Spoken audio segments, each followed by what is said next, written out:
안녕하세요. 사연에 빠지다의 DJ 민영입니다. 오늘도 두 가지 사연 준비되어 있으니 끝까지 함께 해주시고요. 구독과 좋아요 버튼도 눌러주세요. 그럼 오늘의 사연 바로 만나볼게요. 안녕하세요. 저는 대기업에서 팀장급으로 근무하고 있는 40대 직장인 여성입니다. 최근에 회사에서 심혈을 기울여 준비하고 있던 프로젝트를 성공적으로 마무리했어요. 그 덕에 회사 내 입지가 더욱 넓어진 탓에 요즘 어깨가 제법 무겁습니다. 주변에서는 입사조차 쉽지 않다는 대기업에서 끝까지 살아남아 여자로서는 드물게 승진까지 해내고 고연봉자로 사는 제 삶을 부러워하시는 분들도 많으십니다. 하지만 큰 대가에는 큰 책임이 따른다는 말이 있듯이 그 면면을 들여다보면 제 삶도 결코 쉽지는 않아요. 그렇다고 남들이 들으면 배부른 소리로 들릴 만한 이런 말을 함부로 하고 다닐 수는 없으니 이것도 참 애매하더라고요. 이런 제 남모를 스트레스를 해소하는 방법으로 최근에 택한 것이 바로 이 채널을 통해 다양하게 살고 계시는 여러분들 이야기를 듣는 거예요. 보내주신 귀중한 사연을 듣고 있자면 사람은 저마다 각자의 무게를 지고 사는구나. 나만 이렇게 아등바등 사는 건 아니구나 싶어 마음의 위로를 받을 때가 많습니다. 아무리 저 잘난 맛에 살아가는 저라고는 하지만 세상에 태어난 이상 저 혼자 살아갈 수는 없으니 부대끼는 많은 인연들이 있죠. 결혼생활 또한 마찬가지였습니다. 누구나 결혼할 때는 평생 신뢰할 수 있는 상대방과 안온한 집에서 함께 지낼 수 있길 기대하죠. 하지만 제 마음이 그렇다고 해서 상대방 마음도 반드시 그런 것만은 아니더군요. 이 은혜도 모르는 놈아. 네 주제에 감히 내 옆에 안 붙어있으면 이런 호사가 가능하긴 해? 제 분수에 넘치는 호강 시켜줬으면 정신 똑바로 차리고 살아도 모자랄 판에. 왜? 이렇게 사는 거 겪어보니까 이게 꼭 진짜 네 거라도 된 줄 알았어? 내가 참 기가 막혀서. 여보, 내가 정말 잘못했어. 내가 잠깐 미쳤었나 봐. 당신 같은 여자를 놔두고 내가 정말 돌았었어. 제발 한 번만, 딱 한 번만 용서해줘, 어? 용서 같은 소리 하고 있네. 그래, 네가 나 같은 여자 아니면 언감생심 이 호사를 어떻게 부리고 살았겠어. 지금 너 있는 그 자리가 딱 네 수준에 어울리는 자리니까 염치 없이 욕심부리 생각하지 말고 네 분수에 맞게 살아. 저보다 가진 것은 한참 적더라도 사람만 괜찮으면 그런 것쯤은 중요하지 않다고 생각하던 때도 있었습니다. 하지만 10길 물속은 알아도 한 길 사람 속은 알 수 없다는 말을 왜 예로부터 진리로 여겼는지 저는 그걸 결혼 생활을 통해 여실히 느낄 수 있었어요. 사람 참 눈에 보이는 게 다가 아니더라고요. 여기까지만 들어도 제 결혼 생활이 얼마나 파란만장했을지 직감이 가시나요? 오늘 제가 여러분께 들려드릴 이야기는 그런 제 결혼 생활에 대한 이야기예요. 저는 무남 동녀 외동딸입니다. 흔히 외동딸이라고 생각하면 집안에서 하나 있는 딸 자식 고이고이 곱게 기른 귀한 자식을 떠올리기 쉽지만 안타깝게도 제 유년 시절은 그러지 못했어요. 저의 집은 좋게 표현해도 유복하지 못했고 있는 그대로 표현하자면 콩가루 그 자체였습니다. 아비라는 인간은 철마다 바깥에서 여자를 가르치우는 인간 말종이었어요. 저희 집 자식이 저 하나뿐인 것도 하나 있는 자식 귀하게 키우자는 마음가짐과는 거리가 멀었죠. 늘 그렇듯 여자가 많았던 제 부친이란 사람이 자기 보기에 신부감으로 썩 괜찮다고 판단했던 저희 엄마를 꼬여내 속전속결로 결혼한 이후 저 하나 낳고는 내도로 바깥으로만 돌았으니까요.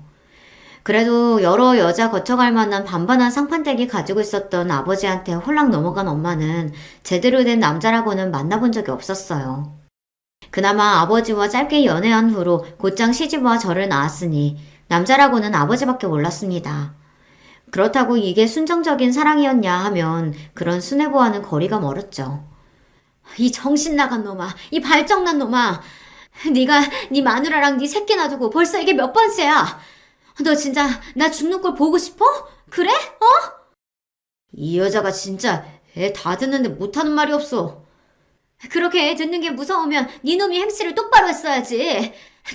이거 놔! 아버지라는 인간은 잠잠해질라 싶으면 또다시 새 여자와 노닥거리고 그렇게 아버지의 여자가 바뀔 때마다 죽는다며 난동을 피우는 어머니였습니다. 사실 제가 생각하기에 진짜 죽을 생각은 없었을 거예요. 항상 아버지가 집에 들어올 때만 시카를 사납게 휘두르며 자살소동을 피웠지만 슬쩍 실금 그어 피 비치는 정도 외에는 스스로 치명상을 입힌 적이 단 한 번도 없었으니까요. 그저 아버지 잡기 위한 쑤였을 겁니다. 1년에 며칠 집에 들어오지도 않는 아비라는 사람 들어오는 날만 쏙 골라서 그 난장을 피웠으니 말입니다. 어린 제 눈에 그런 부모가 얼마나 지긋지긋했을지는 설명을 하지 않아도 충분히 이해를 하시겠죠. 처자식 내팽개치고 밖에 나가 여자 노름 한다고 세월 가는 줄도 모르는 책임감이랑은 코딱지만큼도 없는 아비는 말할 것도 없었지만 어머니라고 더 나을 것도 없었습니다. 하나 있는 자식한테 관심이 없기는 어머니도 매한가지였으니까요. 그나마 저한테 관심을 줄 때는 그런 콩가루 부모 밑에서도 어떻게든 악착같이 제 몫을 해내야겠다고 전교 1등 성적표를 들고 올 때 정도였습니다. 아이고 그래. 서인이가 그래도 나 닮아 제 밥벌이는 제대로 하고 살겠구나. 내가 너 하나 보고 산다. 너 하나 보고 살아. 이렇게 말하면 참으로 돈독한 모녀지간처럼 들릴지 모르겠으나 어머니가 제게 환히 웃으며 자랑스러워할 때는 딱 그 순간뿐이었습니다. 대부분은 이런 식이었죠. 이 나쁜 년, 이 인정머리도 없는 년. 너는 네 애비랑 똑같아. 어미가 이렇게 죽을 똥 말 똥 개고생을 해줘서 키워줬으면 너는 당연히 내 편을 들어줘야지. 어미가 싫은 소리 좀 했다고 불만을 덕지덕지 붙이고 앉아있는 저 꼬라지 좀 봐. 지 애비 똑 닮아가지고. 네, 술만 들어가면 아버지를 비롯한 온 세상 전체를 저주하며 온갖 폭언을 쏟던 어머니였습니다. 그 폭언의 대상에 저라고 빠져있지 않았죠. 지금이야 다 커서 생각하니 남편이라고 결혼한 작자는 집안 살림이라고는 거들떠볼 생각도 없이 여자들이랑 놀아나느라 바쁘고 가정 건사해보겠다고 어떻게든 식당 일이며 온갖 부업의 잡일까지 몸이 부서져라 일해야 했으니 어머니 삶이 참 팍팍했을 거라는 인간적인 이해는 같습니다. 하지만 그렇다고 해서 그게 부모로서 용서받을 수 있는 행동은 결코 아니었어요. 못 살겠으면 차라리 이혼을 해, 이혼. 이놈의 기집애가 못하는 말이 없어? 내가 누구 때문에 이렇게 사는데? 내가 너 아니었으면 이렇게 참고 살지도 않았어. 그러니까 차라리 갈라서라고. 내 핑계 대지 말고. 술만 마셨다 하면 제 친부를 향한 온갖 폭언도 모자라 저한테까지 비난의 화살이 쏟아지고 어쩌다 한 번씩 아버지란 인간이 집에 기어들어올 때마다 자살 난동을 일으키는 어머니였습니다. 고등학교 졸업할 때까지 저 굶어 죽지 않게 만든 것도 어머니고 긴 시간 집안 살림을 책임져 온 것도 어머니였기 때문에 마냥 원망할 수 없다는 것도 어린 제 마음을 더욱 고통스럽게 했습니다. 차라리 이럴 것 같으면 정말이지 아버지랑 갈라서기라도 바라고 또 바랬지만 애초에 그렇게 아버지와 오만 가지 추태를 다 부리면서도 끝내 이혼할 생각은 하지 않는 어머니였어요. 저렇게 끝을 보일 줄 모르는 원망 또한 아직까지 아버지에 대한 애정을 완전히 내려놓지 못했기 때문이라는 걸 어린 마음에도 어렴풋이 알 수 있었습니다. 저런 것도 사랑이라고 생각하면 정말 끔찍했어요. 결혼에 대한 제 생각이 오래전부터 부정적일 수밖에 없었던 것은 필연이나 마찬가지였습니다. 그나마 간간히 들려오던 아버지도 저 중학교 3학년 이후로는 완전히 소식이 끊어지고 어머니도 좀 잠잠해졌습니다. 희한하게도 아버지와 그렇게 죽일 듯 싸우는 게 꼭 어머니 삶의 원동력이라도 되었던 것 같아요. 아버지가 저희 인상에서 완전히 사라지자 저는 술에 취해 제게 폭언을 퍼붓는 일도 일어나지 않았죠. 그나마 딱 고등학교 때에 맞춰서 사라져준 덕분에 대학 입시 공부나마 정신 시끄럽지 않은 상태에서 할 수 있었던 게 다행스럽게 여겨졌습니다. 하지만 그 와중에도 어머니 정신은 날이 갈수록 메말라갔어요. 너는 나같이 미련한 여자랑은 달라서 독한 구석도 있고 네 앞가림 정도야 너 알아서 할 테니 크게 걱정은 없다. 어미가 돼서 제대로 해준 것 하나 없어. 미안하다. 서희야.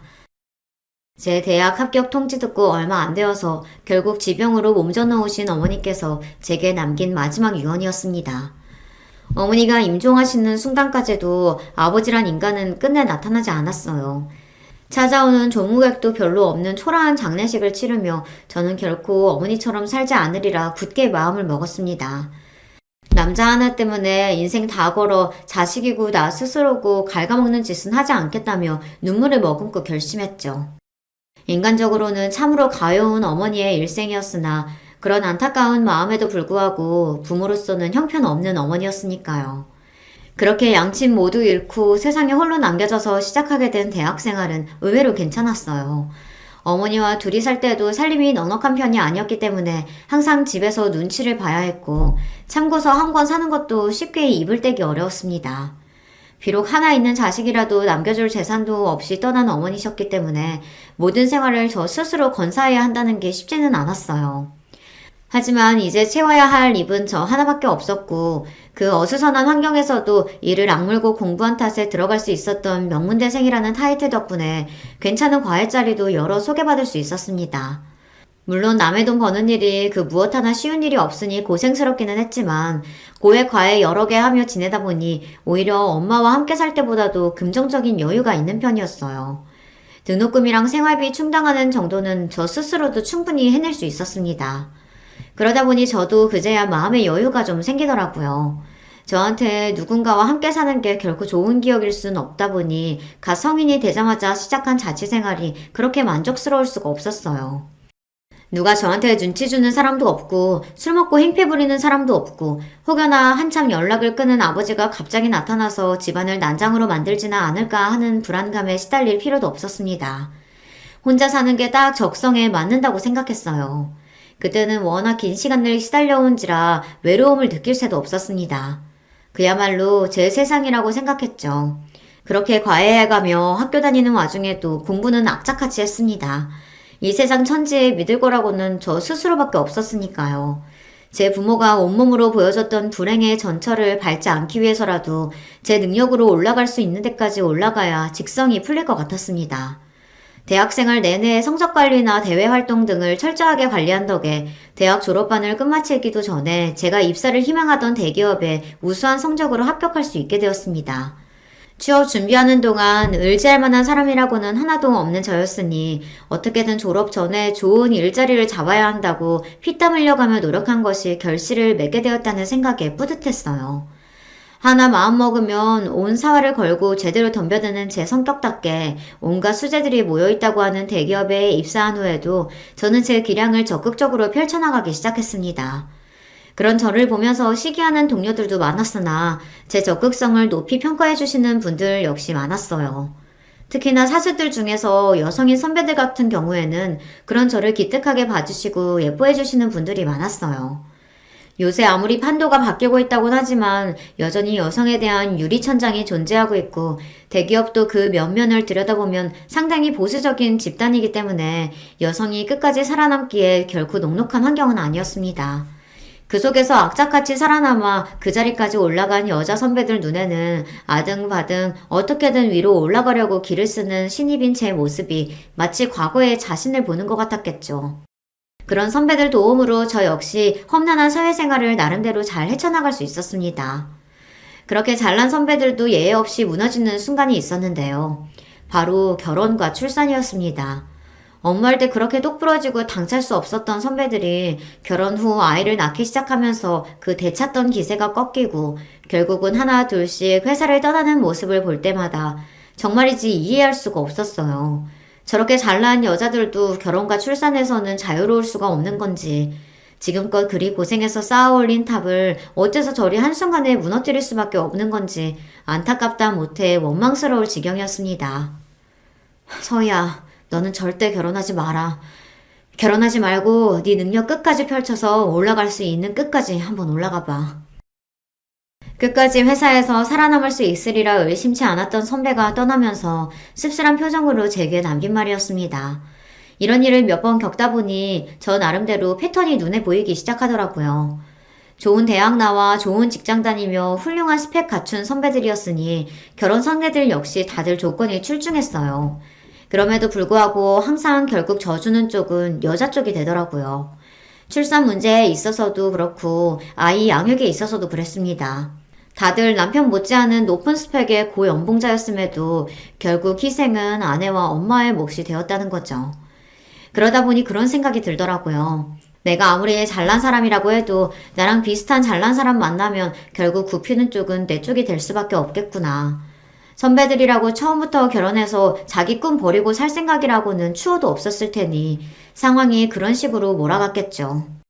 잘난 아들 둔 시댁에서 아들이 며느리한테 기죽어 사는 꼴 보고만 있을 리도 없었을 겁니다. 결혼에 대한 제 생각이 더더욱 부정적으로 바뀔 수밖에 없었어요. 결혼이 제 커리어에 결코 득이 되지 않으리라는 생각은 물론이었습니다. 만약 결혼이라는 걸 하게 된다 할지라도 저 잘난 줄 알고 아내 이상을 당연하게 생각하는 남자보다는 차라리 저보다 조건이 좀 떨어져도 제가 계속해서 성공 가도를 달리는 게 오히려 이득이라는 걸 판단할 수 있는 최소한의 계산은 할 줄 아는 남자가 차라리 나을지도 모르겠다는 생각을 하게 된 거죠. 아마 남편을 선택했던 이유도 무의식 중에 제가 그런 생각을 가지고 있었기 때문일 겁니다. 남편은 당시 제가 진행하고 있던 프로젝트의 연계에 참여한 거래처 말단 직원이었습니다. 조주희 뭐해? 얼른 인사드려. 이번 프로젝트 총 책임자셔. 안녕하십니까. 잘 부탁드립니다. 그래요. 우리 잘해봅시다. 저보다 한 살이 어린 남편이었어요. 사실 사회에서 나이 차이 한 살 나는 거야 나이 차이가 난다고 말하기도 민망한 수준입니다만 저 나이를 먹고도 함께 온 자기 상사 눈치를 봐가며 어리바리 사회 초년생 티를 미처 벗지 못한 모습이 꼭 한참 동생같이 느껴졌습니다. 나중에 알고 보니 대학 졸업하고 나서도 취업한다고 꽤 고생한 탓에 취준생 시절을 제법 길게 보냈다고 하더라고요. 3년 넘게 취업에 매달린 끝에 간신히 들어가게 되었다는 회사가 바로 그 프로젝트에 참여했던 저희 하청업체였던 거죠. 한마디로 스펙이나 조건이나 저한테는 될 것도 아니었습니다. 그래서 처음에는 이성이고 뭐고 고려할 생각조차 해본 적이 없었습니다. 언감생심 저한테 마음을 품을 거라고는 상상조차 못했고요. 프로젝트 준비하면서 그쪽 업체에서 저희 쪽으로 외근을 나올 일이 잦아졌어요. 저 마실 음료나 간식거리 준비하면서도 유독 제 취향에 맞춰 정성껏 준비를 해도 그저 제가 이 프로젝트 총 책임자이니 아무래도 제 눈치를 가장 많이 보겠지 하고 대수롭지 않게 생각했죠. 그랬기에 프로젝트 끝날 무렵 얼굴이 시뻘개져서는 버벅거리며 제게 마음을 고백하는 남편한테 놀라다 못해 조금 어이가 없을 지경이었어요. 그전까지는 그런 쪽으로는 전혀 생각을 해보지 못했으니까요. 이런 어이없는 작업에 어처구니 없게도 넘어간 것이 두고두고 제 인생의 골칫거리가 될 줄은 그때는 몰랐었죠. 한 가지 변명을 하자면 그 당시 시기가 안 좋게 됐습니다. 앞에서 언급했듯이 제가 회사에서 입지를 넓히면 넓힐수록 제가 의지하고 믿어왔던 여자 선배들은 거의 자취를 감추고 있었어요. 평소에 주변에 믿을 만한 어른이 없어서인지 입사하고 나서 저를 마치 친여동생처럼 생각하고 의지를 북돋아 주었던 선배들에게 저도 모르게 마음을 많이 주었나 봐요.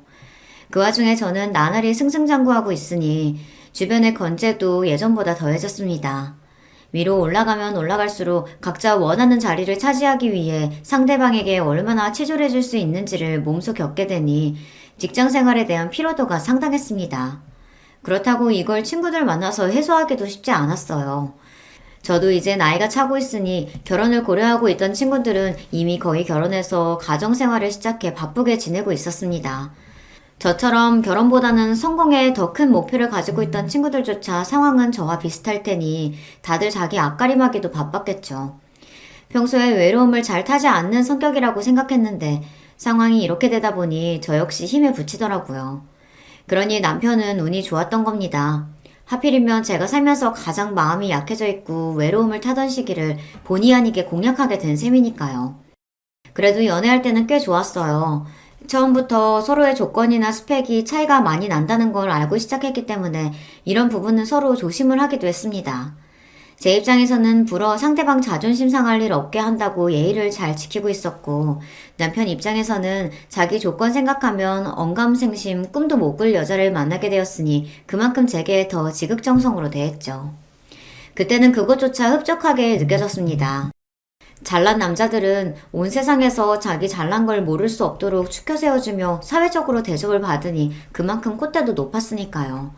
그럼 남자 비위 맞춰주며 속 끓이고 저 자세로 나가느니 이렇게 자기 처지를 잘 알고 저 귀한 줄 알고 정성을 쏟아주는 남자 만나는 게 나쁘지 않게 느껴졌어요. 한편으로는 아직 어수룩한 남편의 모습이 순수하고 사회의 때가 타지 않은 것처럼 느껴졌습니다. 정작 그런 외적인 부분만 생각하고 거기에 맞춰 상대방 생각을 끼워 맞췄으니 돌이켜 생각하면 순진한 건 제 쪽이었는데 말입니다. 그동안의 제 성정을 생각해보면 어림도 없는 일이었음에도 이렇게 사람을 편안하게 해주는 상대방을 만나다 보니 물 흐르듯 자연스럽게 결혼 이야기도 나오기 시작했습니다. 하지만 그렇다고 제가 완전히 정신을 놓고 있는 건 아니었으니 호락호락 넘어갈 저는 아니었어요. 은근슬쩍 결혼에 대해 운을 띄우는 남편 말에도 제 입장은 단호했습니다. 강우 씨도 나 일하는 거 봐서 알겠지만 여자가 대기업에서 이만큼 살아남는 거 결코 쉬운 일 아니야. 나도 정말 죽을 각오로 노력해서 여기까지 왔고 난 이런 거 쉽게 포기할 생각 절대로 없어. 그럼요. 저도 서희 씨 그런 모습이 너무 멋있어서 거기에 반했는데요. 저 결혼했다고 아내 집안에 들어앉히고 희생 강요할 생각 절대로 없어요. 남편이 그렇게 말해줄 거라고 예상을 하기는 했지만 그럼에도 결혼은 쉽게 생각할 문제는 아니었습니다. 하지만 남편 역시 집요했어요. 서희 씨, 그런 걱정은 정말 안 해도 돼요. 서희 씨 같이 능력 있는 사람이 결혼한다고 자기 능력 제대로 펼치지 못하는 게 국가적인 낭비 아니겠어요? 결혼해서 우리 사이에 아이가 생긴다고 해도 아이 육아도 전적으로 제 쪽에서 맡을 거예요. 저도 그렇지만 저희 엄마도 얼마나 애들 좋아하시는데요. 그리고 누가 생각해도 능력 있는 서희 씨가 사회생활 더 열심히 해서 벌어오는 게 훨씬 이득이죠. 안 그래요? 그러니까 제가 전에 생각했던 주제 파악 잘 되는 남자가 딱 남편이었어요. 제가 결혼만 해주면 뭐든 다 해줄 것처럼 구는 남편에게 여자로서 으쓱한 마음도 들었어요. 저런 사람이라면 결혼해서 같이 사는 것도 나쁘지 않을 것 같았습니다. 제가 결혼해서 소대를 볼까봐 결혼에 소극적이었던 거지, 결혼해서 잘만 살 수 있다면 그게 보장만 되어 있다면야 그리 못할지도 아니라는 생각이 들었습니다. 그렇기에 가랑비에 옷 젖듯 남편 말에 조금씩 귀가 팔랑대던 저는 결국 남편의 청혼을 수락하게 되고 만 거죠. 우리 강우가 애가 너무 순해서 결혼해서 자기 부인한테 꽉 잡혀 사는 건 아닐지 몰라. 내 생각은 좀 그렇네. 그런 아들도 아들이라고 아들 가진 유세를 며느리감 처음 보는 자리에서부터 부리려드는 시어머니였습니다. 하지만 저도 이 정도 상황을 예상하지 못했던 건 아닙니다. 제 나름대로는 사전에 준비를 단단히 했어요. 강우 씨가 좋은 사람이고 결혼해서도 변함 없을 사람이라고 생각했기 때문에 승낙하긴 했지만 그렇다고 내가 결혼했다는 이유만으로 얌전히 참고 살지만은 않을 거야. 특히나 시댁 문제로 서로 곤란한 일이 생기거나 내 쪽에서 일방적으로 희생을 감수하거나 해야 할 때 나 절대로 가만히 참고 있지 않을 거야. 그런 식으로 사느니 결혼 안 하는 게 낫다고 생각해 나는. 그럼요. 그런 문제는 걱정하지도 말아요. 내가 확실하게 커버쳐 줄게요. 제 어머니가 저 한번 길들여보겠다고 기싸움을 걸었다가는 아예 결혼 자체를 엎어버릴 생각을 하고 있는 저였으니 남편이 단단히 약속을 해주었습니다. 역시나 은근슬쩍 잘난 며느리감 앞에서 딴지를 걸려고 드는 자기 어머님에게 남편이 대번에 말했어요. 엄마, 그러지 마시라니까. 우리 서희 씨 스펙 생각하면 나 같은 사람 상대해주는 것만 해도 내 입장에서는 감지덕지야. 우리 고마워해야 한다고. 저 사람만큼 능력 있고 조건 좋은 사람들 주변에 많았을 텐데 그런 거 하나도 안 따지고 사람 하나만 보고 나 같은 사람 믿고 여기까지 와준 사람이야. 그럼 엄마도 나 생각해서라도 더 잘해줘야지. 결혼 전부터 벌써 제 아내 편을 단단히 드는 아들을 보고 좀 괘씸했는지 시어머니 형 얼굴이 당혹감으로 붉어졌으나 죄다 맞는 말이니 더는 할 말이 없었겠죠. 제게 걸어오던 기싸움을 바로 접는 시어머니였습니다. 저기서 더 나아가 저한테 트집이라도 잡았다가는 저 역시 이 자리를 얻고 나갈 생각까지 각오하고 있었기 때문에 그저 이 정도 선에서 마무리된 걸 다행이라고 생각했어요. 그렇게 제 결혼 생활이 시작되었습니다. 신적살림은 제가 살고 있던 오피스텔에서 시작하게 되었어요. 말이 오피스텔이지 평수도 넓고 고급화되어 있는 곳이라서 둘이서 신혼살림 시작하기에는 전혀 부족함이 없었습니다. 저한테 그렇게 결혼하자는 소리를 해댔으면서도 막상 결혼 준비하려고 보니 모아둔 돈이라고는 얼마 되지도 않는 남편 사정을 고려하면 사실 선택의 여지가 없기도 했어요. 하지만 좋은 게 좋은 거라고 저 사람 조건이 저에 비해 딸린다는 거 모르고 시작한 것도 아니잖아요. 저야 원래 살던 제 집이니 제 직장에서도 가깝고 일하면서 처음부터 제 힘으로 마련한 제 자가였기 때문에 집에 대한 애정도 상당한 편이었습니다. 거기에 남편만 들어오면 그만이라고 생각하니 차라리 복잡한 일 없게 되어 다행이라고 생각하기로 했어요. 그도 그럴 것이 결혼 준비하게 되면 가장 골치 아픈 문제가 집 아닙니까?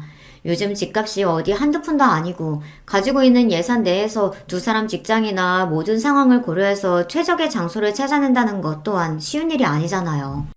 그런 복잡한 단계들 다 건너뛸 수 있다고 생각하니 그때는 그것도 그렇게 나쁘게만 느껴지지 않았습니다. 그래도 결혼하는 건데 남편이 몸만 딸랑 들어올 수는 없으니 혼수 명목으로 필요한 가구나 가전들을 해가지고 들어오긴 했어요. 물론 이미 제가 사용하고 있던 고급 가전들이 상당수 준비되어 있었기 때문에 남편 쪽 부담이 그리 크지는 않았을 겁니다. 보통 결혼하는 부부들 의뢰하는 남녀 역할이 바뀐 거나 마찬가지였죠.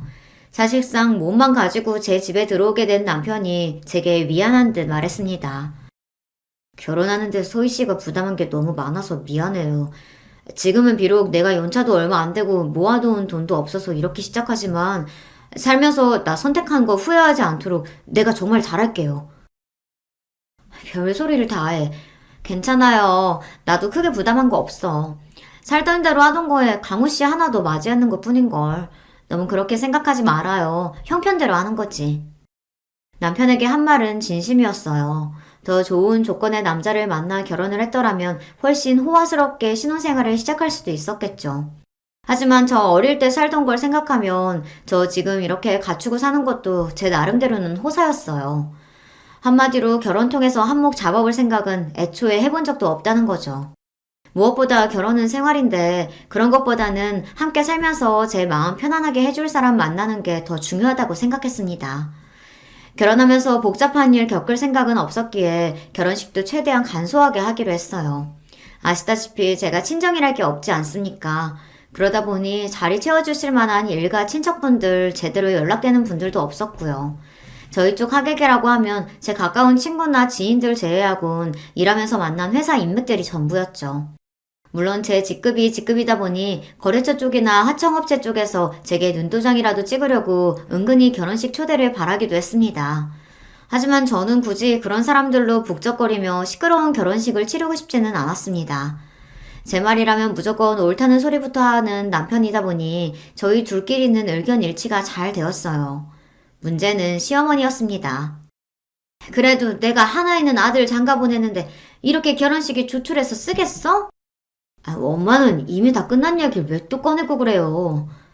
저희가 하객수도 최소한으로 받고 결혼식에 큰돈 쓰지 않고 살림에 보태겠다는 뜻을 밝히자 대본에 싫은 티를 내는 시어머니였습니다.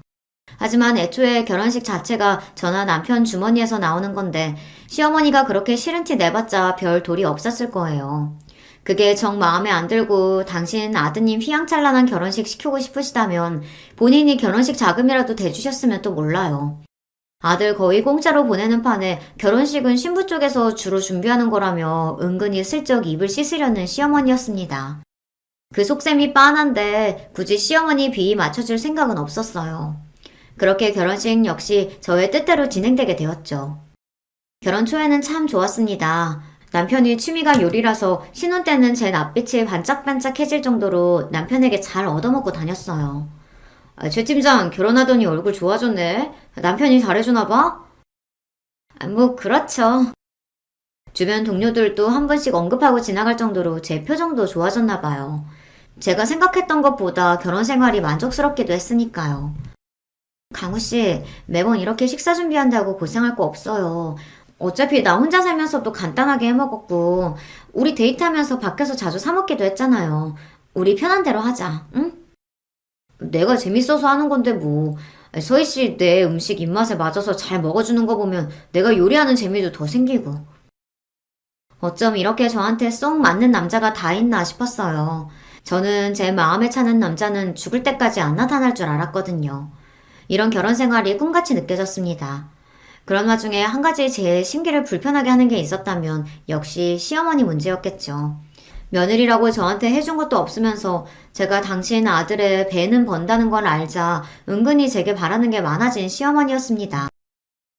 누구네는 며느리가 결혼하면서 명품백도 해줬다고 하던데 너는 아무래도 애가 잘 버니 명품이나 이런 것도 좀 잘 알겠네? 아니요. 저는 그런 거 하나 장만하느니 그 돈 보태서 집 마련하자고 생각했던 편이라서요. 그러니까 제 또래보다 일찍 제 집 마련도 할 수 있었겠죠? 대놓고 명품백 사달라는 말이나 다름없었으나 제가 왜요? 신혼집도 제가 해 얼마 안 되는 혼수 명목 제외하고는 집안 살림도 제가 다 마련해 놓은 거였어요.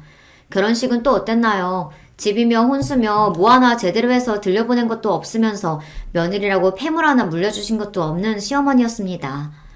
이런 이야기까지 하면 치사스럽다고 생각하실지 모르겠으나 사람 심리가 원래 오는 게 있어야 가는 것도 있는 거 아니겠습니까? 그게 꼭 물질적인 게 아니라 마음 씀씀이라도 말이죠. 해준 거는 없이 늘 잘난 며느리가 당신 아들 기죽이지는 않을까 경계하면서 제게 바라는 것만 많은 시어머니한테 맞춰드릴 생각은 눈꼽만치도 없었어요. 그나마 눈치가 있어서 저한테 살랑거리며 비위를 맞추는 시누이가 나을 지경이었습니다. 언니같이 능력 있는 사람이 내 새언니라니. 우리 오빠가 여자복이 넘쳐도 넘친다, 정말. 대학 졸업한 지 2년차가 넘어가는 시누이는 아직 미취업 상태였습니다. 시누이 입장에서도 저랑 안 좋게 지내봤자 좋을 게 하나도 없었죠. 대기업 팀장급인 높은 직급에 넉넉한 형편까지 변변한 직장 하나 구하지 못한 취준생의 인맥치고는 호화스러웠으니까요. 제가 자기한테 득이 되면 득이 됐지 실이 될 일은 없었겠죠. 저한테 밉보여서 좋을 게 없었으니 더 제 기분을 맞추려고 노력하는 게 눈에 보였어요. 아직 나이가 얼마 되지 않으니 그런 속이 빤히 보였지만 제게 바라는 거 많으면서도 자격지심에 삐뚤게 대하는 시어머니보다는 차라리 속 빤히 보이는 시누이가 낫다고 생각했습니다. 자, 이거 아가씨한테 어울릴 것 같아서 내 거 사면서 하나 샀어요. 어머, 세상에, 너무 예쁘다. 나 이런 선물 처음 받아봐요. 언니, 진짜 고마워요. 제가 선물한 명품 실반지를 끼며 좋아서 입이 귀에 걸리는 시누이였습니다. 이런 식으로 시누이에게 한 번씩 선물을 하고는 했어요. 제가 저한테 잘하는 사람한테는 아끼는 성미가 아니거든요. 또 베푼 만큼 돌아온다고 생각하기도 했고요. 물질적으로 갚지 못하면 마음이나마 쓴다고 생각했어요.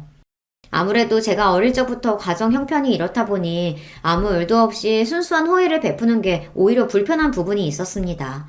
이렇게 줄 거 확실히 주고 받을 거 확실히 받는 편이 더 편했어요. 반면 제 심기를 거스르는 사람한테는 돈 한 푼도 쓰지 않았습니다. 저도 여기까지 올라와서 이만한 돈 벌 수 있기까지 여간 고생을 한 게 아닌데 뭐 한다고 저한테 잘하지도 않는 사람한테 귀하게 번 돈 함부로 쓰겠어요. 그러니 시어머니는 처음부터 작전을 잘못 세워도 아주 잘못 세운 거였죠. 저한테 잘 보인 시누이가 하나 둘씩 떡고물을 받아 챙기는 걸 뻔히 보는데 시어머니의 배알이 꼴리지 않을 수 없었겠죠.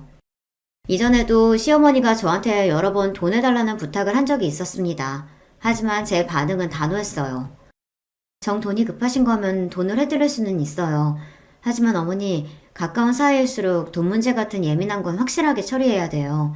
정말로 저한테 돈 빌려가실 거면 차용증도 쓰셔야 하고 기간 지키셔서 빌리신 돈도 돌려주셔야 되고요. 아니 무슨 식구끼리 그렇게까지 해? 사람 정없게. 지금이야 그게 정없게 들리실지 모르시더라도 그 편이 나아요. 어머님 말씀대로 몇 푼 되지도 않는 돈 때문에 가족관계 어그러지면 그것만큼 어리석은 게 또 있나요? 단호한 제 말을 말문이에 막혀버린 시어머니였습니다. 사실 제 말이 맞잖아요. 돈독하게 잘 지내고 있는 고부지간이라고 해도 돈거래 같은 건 철저하게 하는 게 맞죠. 하물며 제 입장에서는 그리 좋은 감정을 가지고 있는 시어머니도 아니었습니다.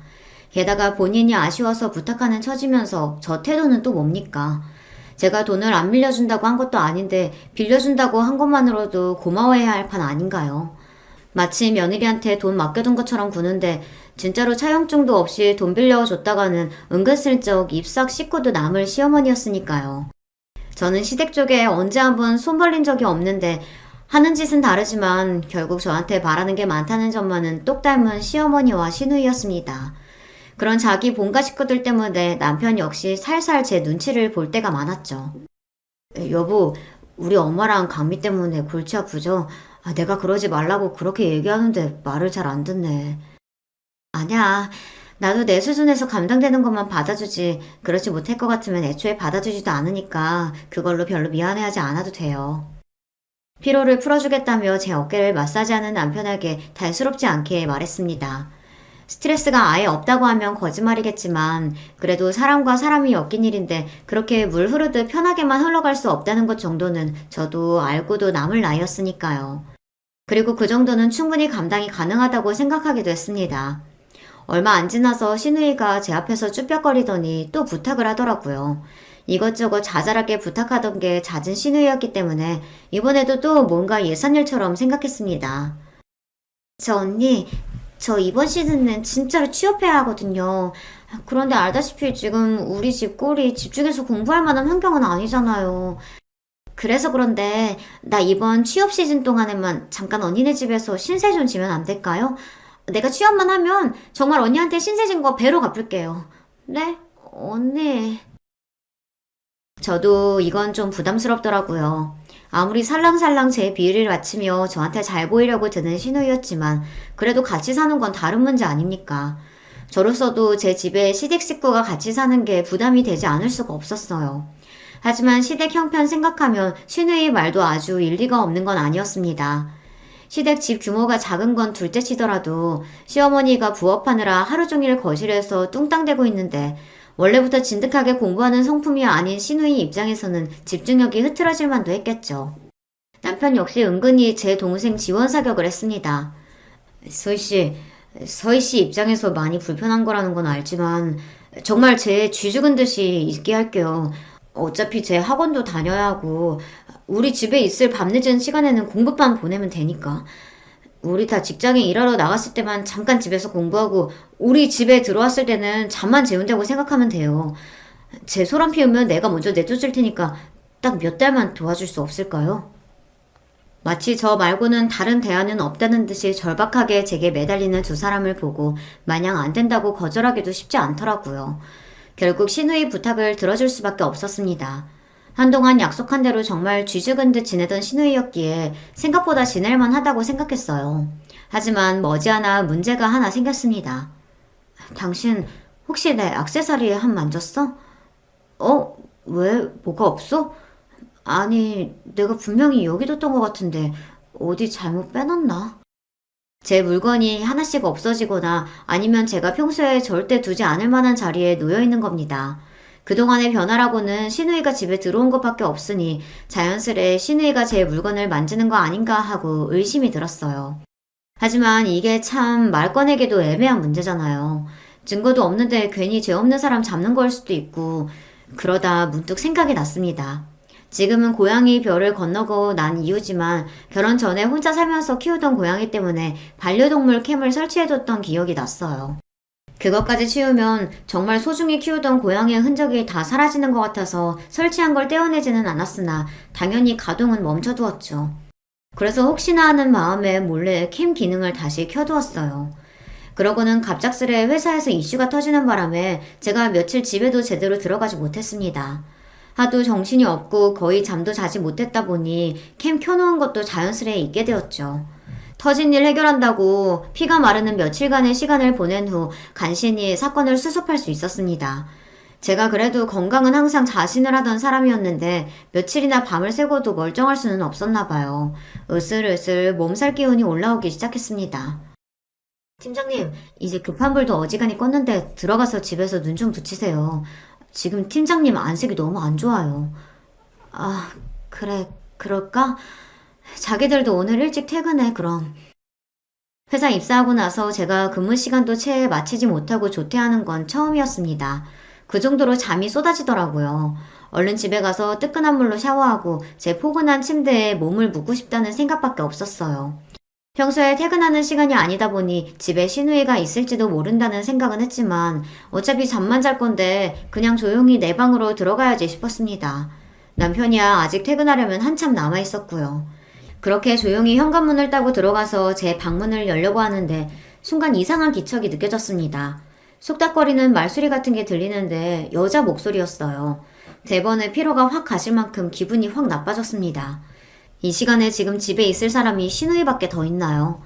아니, 공부하라고 큰맘 먹고 집에 들여놨더니 자기한테 내어준 방도 아니고 왜 제 방인 안방에서 그 시각에 여자 소리가 들린단 말입니까? 순간 며칠 전부터 안방에 넣어둔 제 물건들 때문에 신경 썼던 일이 퍼뜩 떠올랐어요. 아, 내가 현장을 잡았구나 싶었죠.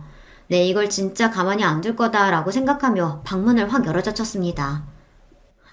뭐야! 제 안방에 있던 사람이 갑작스레 문 열리는 소리에 경악해서 소리를 질렀습니다. 하지만 목소리의 주인공은 제가 예상하던 사람이 아니었어요. 바로 제 남편이었죠.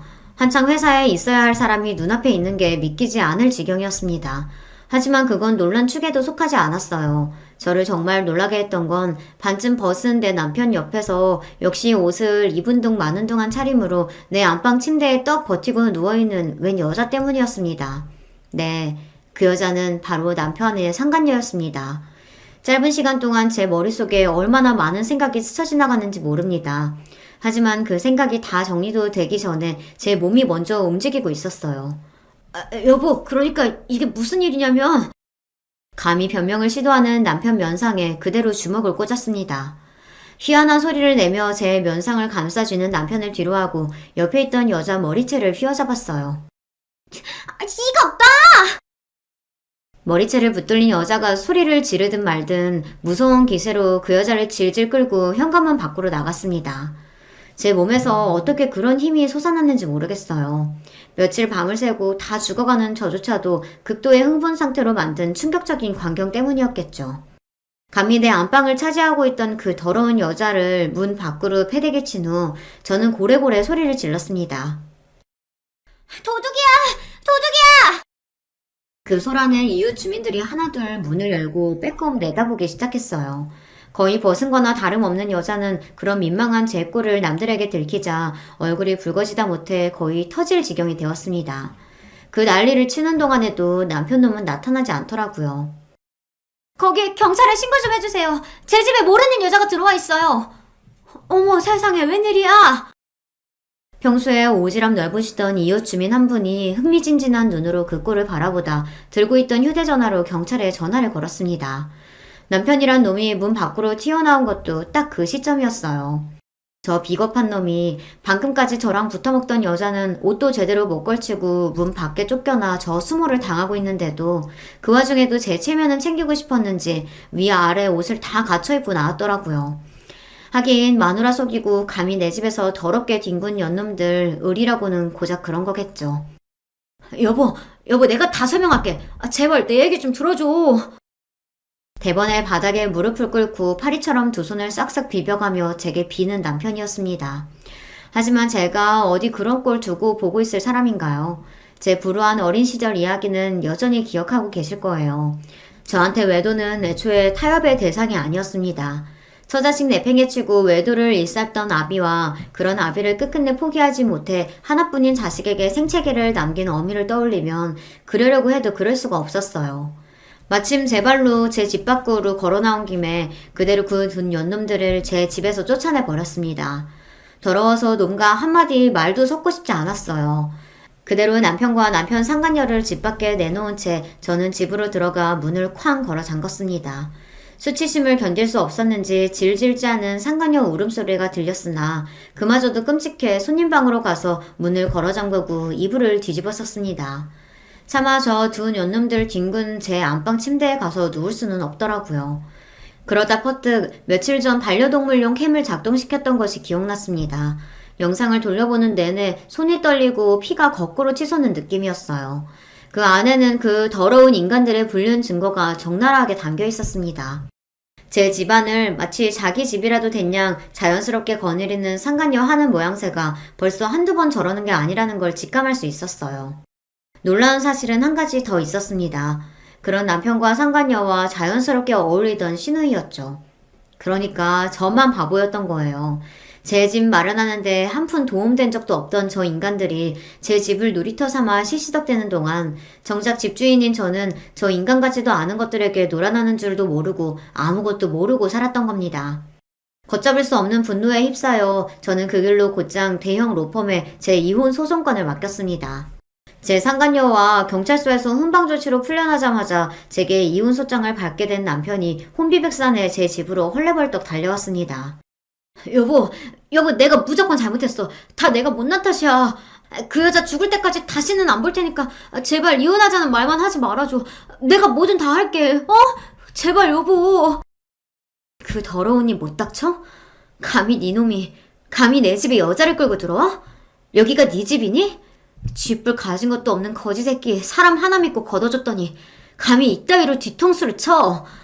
네 놈이 네 상간녀 앞에서 능력 있는 와이프 그리 까내리며 놀아난 꼴 뻔히 아는데 내 집에서 여자랑 뒹굴다 걸린 현행범이 무슨 변명을 하려고 들어. 아니야. 나한테 여자라고는 당신밖에 없어. 정말이야. 그 여자는 그냥 잠깐 논 게 전부야. 잠깐 노는 년을 자기 아내 보성감까지 뒤져서 치장시켜가면서 노니? 이 자존심도 없는 놈아?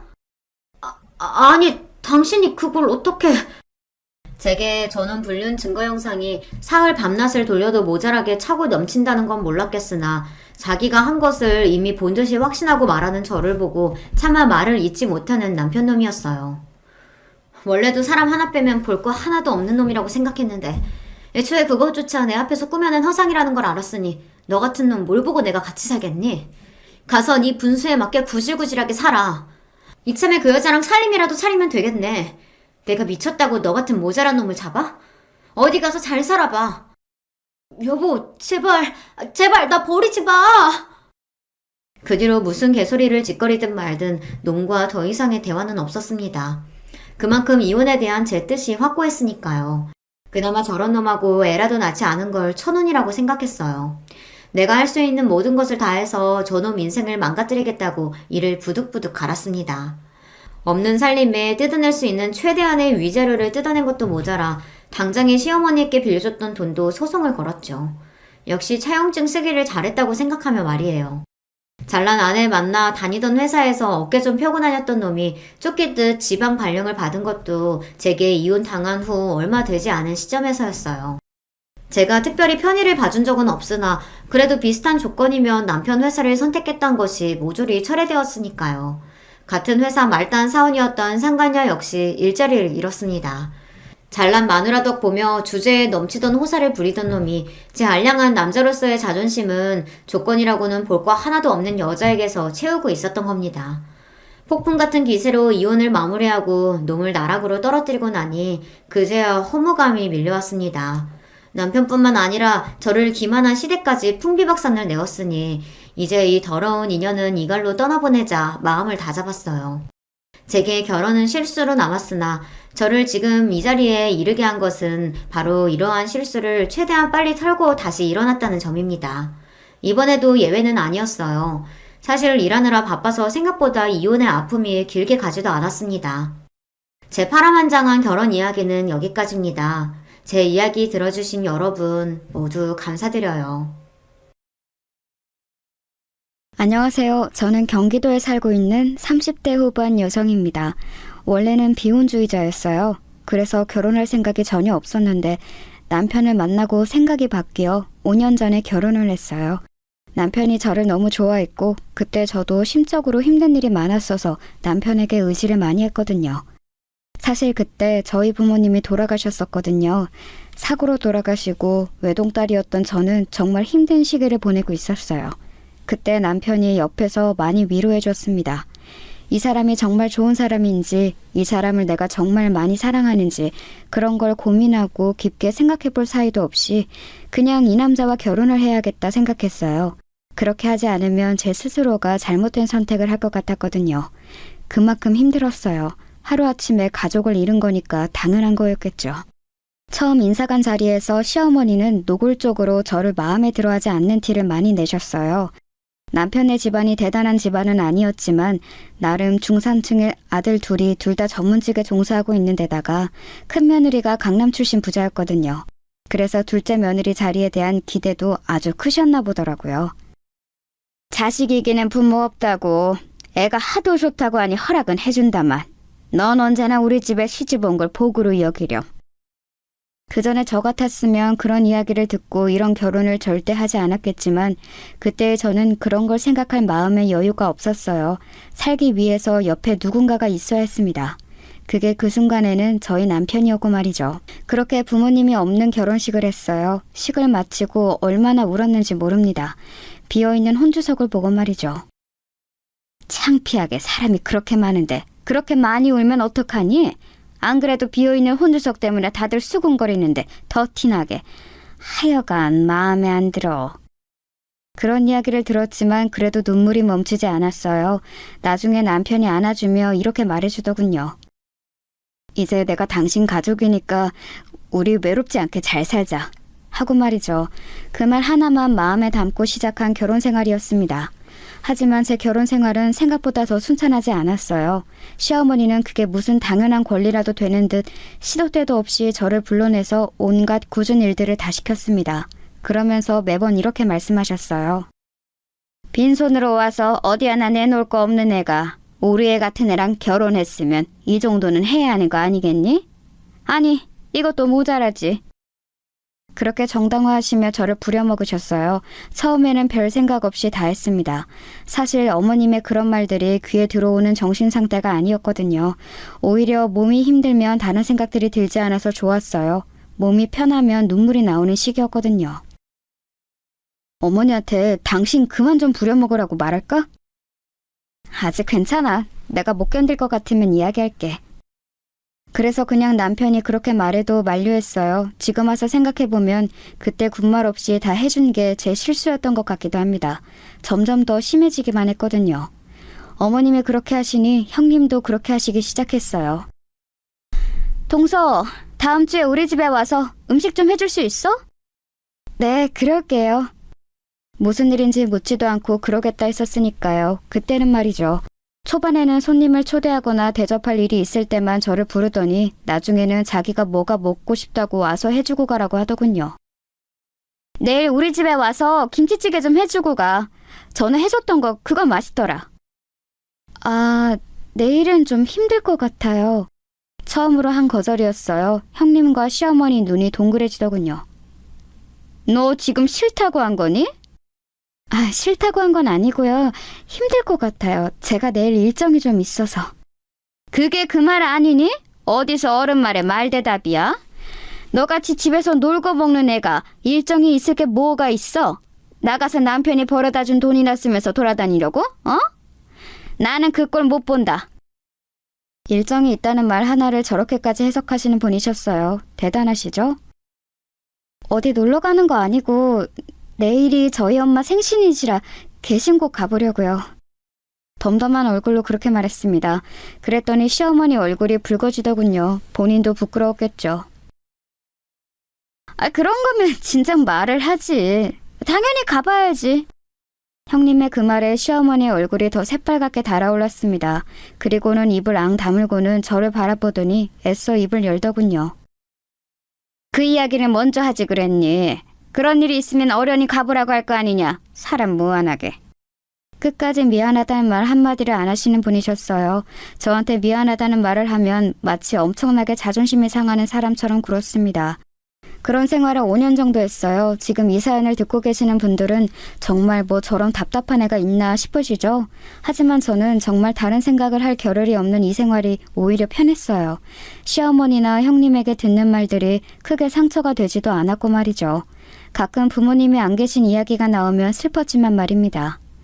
제가 그런 것들에 기분이 나빠하지 않을 수 있었던 이유는 확실히 있긴 했어요. 사실 저에겐 남편도 모르는 비밀이 하나 있거든요. 바로 저희 집이 엄청나게 부자였다는 사실이었습니다. 저희 아버지는 부동산을 크게 하셨어요. 가지고 계신 땅이나 건물도 많았습니다. 아버지가 살아계실 때는 제 인생을 마음대로 하시려는 것 때문에 독립을 해 나와 살고 있었어요. 부모님의 도움은 하나도 받지 않겠다고 선언하고 말이죠. 그리고 독립해서 그림을 그렸어요. 제가 원래 그림 그리는 일을 하는 게 꿈이었거든요. 아버지는 늘 공부해서 좋은 대학을 나와 판검사가 되는 딸을 가지는 게 꿈이셨고 말이죠. 그 문제로 많이 싸워서 아버지와는 사이가 좋지 않았어요. 가끔 엄마가 용돈을 주러 아버지 몰래 오신 날이면 아빠 돈은 한 푼도 안 쓸 거야 하고 화를 내며 엄마를 돌려보내곤 했어요. 지금 생각하니 모든 게 다 후회가 되네요. 좋은 방법으로 부모님을 설득할 수도 있었고 그리고 찾아온 엄마에게 그렇게 화를 내지 않아도 됐었는데 말이죠. 다시 생각하니 또 눈물이 납니다. 그때 만난 게 남편이었습니다. 그래서 남편은 제가 평범한 집안에서 자란 그냥 프리랜서 그림 작가인 줄만 알아요. 한 번도 이야기하지 않았으니까 말입니다. 일부러 이야기를 하지 않았다기보다는 그렇게 싫어라 했던 부모님의 재산을 자랑하듯 여기저기 떠벌리고 다니는 걸 할 수 없었어요. 그 재산이 마치 제 것이 아닌 것 같기도 했고 말입니다. 아주버님의 의사시거든요. 개인 병원을 차릴 때 형님 집안에서 많이 보태줬다고 들었습니다. 그 덕에 강남 한복판에서 피부과를 하고 계시고요. 근데 그 건물이 저희 아버지 건물이었거든요. 지금은 제 앞으로 상속이 되었고 말이죠. 사실 저는 몰랐어요. 제 이름으로 되어 있는 건물에 아주버님 병원이 있다는 사실은 말입니다. 건물을 관리해 주시는 분들이 따로 계시고 제 통장으로 임대료만 들어오니까 전혀 신경 쓰고 있지 않는 부분이었거든요. 그런데 주기적으로 제 재산을 관리해 주시는 분이 보고를 해 주시는 과정에서 알게 되었습니다. 어차피 제게는 별로 큰일이라고 생각하지 않았기도 했고 딱히 이제 와서 제가 거기 건물주네 어쩌네 하는 말을 하는 것도 좀 그래서 말을 하지 않았어요. 어쩌다 보니 그렇게 숨긴 채 5년 동안 결혼 생활을 했네요. 제가 딱히 돈을 쓰는 타입도 아니었고 그동안은 제 감정을 추스르는 것도 벅찼기 때문에 부모님의 재산에 대해 깊게 생각할 겨를이 없었습니다. 강남이 피부과들이 많아지면서 경쟁이 엄청난가 보더군요. 물론 잘 되는 병원들은 너무 잘 되지만 그렇지 않은 병원들은 월세 내기도 벅찰 만큼 간극이 심하다 그러더라고요. 강남이 월세가 좀 비싼 게 아니잖아요. 불행하게도 아주버님의 피부과는 잘 되는 병원은 아니었습니다. 월세와 직원들 월급을 다 주고 나면 크게 남는 게 없다고 들었어요. 겉만 번지르르한 피부과 의사라는 타이틀을 빼면 사실 속빈 강정이나 다름없었죠. 아이고, 큰아가 네가 왜 이러서니? 쟤 시키면 되는 걸. 그래서 그런가 시어머니는 형님의 눈치를 점점 더 많이 보기 시작하셨어요. 그 병원의 권리금은 형님의 집안에서 나온 돈이고 지금도 남편이 크게 벌어다 주는 돈 없이 형님은 형님의 집안에서 받는 돈으로 생활을 하고 계셨거든요. 물론 형님뿐 아니라 아주버님하고 형님의 눈치를 많이 보셨습니다. 형님은 이 집안에서 거의 군림하는 사람이었어요. 대충 저희 집안 분위기 어떤지 아시겠죠? 그런 집에서 5년 동안 식모살이에 가까운 생활을 했습니다. 남들이라면 1년도 못하고 나가 떨어졌을 거예요. 저는 그 편이 현실을 잊고 살기에 편했으니까 버틴 거지만 말입니다.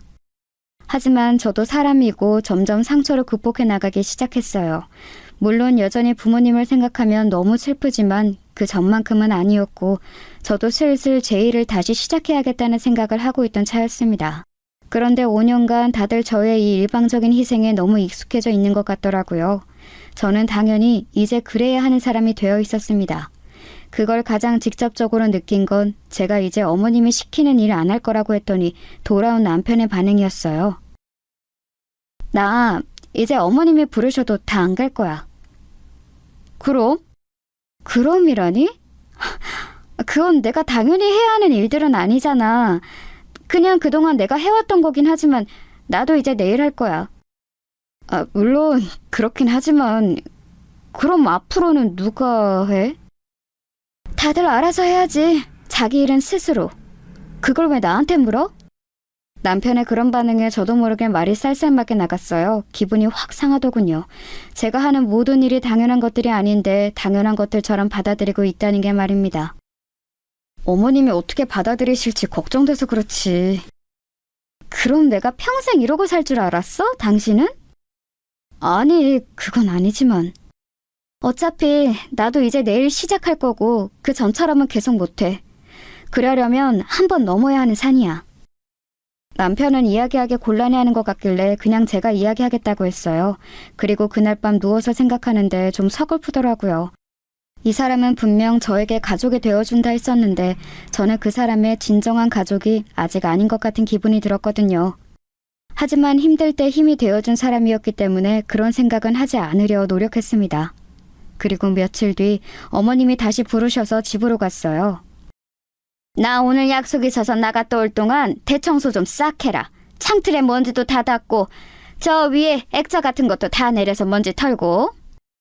네, 근데 어머님 이제 앞으로는 사람 쓰셔야 할 것 같아요. 그 말에 분주하게 외출 준비를 하던 시어머니가 멈추고 저를 빤히 보더군요. 왜? 네가 있는데 사람을 써? 이제 저도 쉬었던 일을 시작하려고요. 네가 무슨 일... 너 그림 그린다고 했었나? 제가 식모처럼 일만 했더니 진짜 식모인 줄 아는 사람들처럼 굴더군요. 남편도 시어머니도 말이죠. 인제 와서 일을 다시 시작해? 왜? 둘째가 벌어다주는 돈이 모자라니? 아니요, 제가 어디다 돈을 쓰는 타입도 아니고 그냥 저도 이제 제 일을 다시 시작하고 싶어서요. 그니까 왜? 하고 싶어서 했던 일이니까요. 다시 하고 싶어서요. 하고 싶은 거 다 하면서 사는 인생이 어딨어? 그럼 집안일은? 각자 일은 이제 각자 하셔야죠. 뭐? 시어머니가 기가 찬데 저를 바라봤지만 사실 정말 기가 차는 건 저였어요. 일단 나중에 다시 이야기하자. 나 지금 늦었으니까. 네. 뭘 다시 이야기해야 할지 몰랐지만 말입니다. 그냥 제가 원래 대신해주던 자기 일을 스스로 하라는 건데 어머님이 외출하시고 마지막이라고 생각하면서 집 청소를 했어요.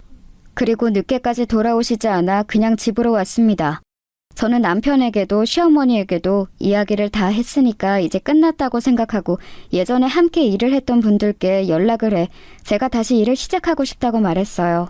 그리고 너무 운이 좋게도 다시 일을 시작할 수 있게 되었습니다. 그래서 그 다음에 어머님이 또 불렀을 때 당황할 수밖에 없었어요. 저 지금 일하고 있어서 못 가요. 이 일을 벌써 시작했다고? 그때 아직 이야기 덜 끝났잖니.